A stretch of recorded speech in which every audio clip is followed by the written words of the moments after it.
বাড়াবে, তোমার বিচক্ষণতা বাড়াবে, তোমার ফারসাইটেডনেসকে বাড়াবে, ওই অন্তর্নিহিত জ্ঞানের জন্য বছরের পর বছর সাধনা করতে পারে। তো আমরা যেন বিনয়ী হব, এটা হচ্ছে নাম্বার 1।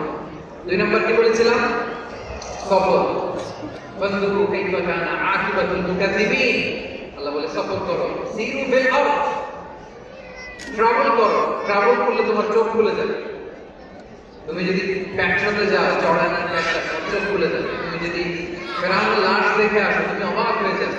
তুমি যদি জর্ডানের ডেড সি ঘুরে আসো, তুমি অবাক হয়ে যাবে। হাজারটা বই পড়ে তুমি ওই জ্ঞান অর্জন করতে পারবে না, যে জ্ঞান তুমি ট্রাভেলিং করে অর্জন করতে পারবে। তাহলে ভ্রমণ করতে হবে। আর 3 নম্বরে কি বলেছিলাম? সবর, মানে হার্ড ওয়ার্কিং হতে হবে।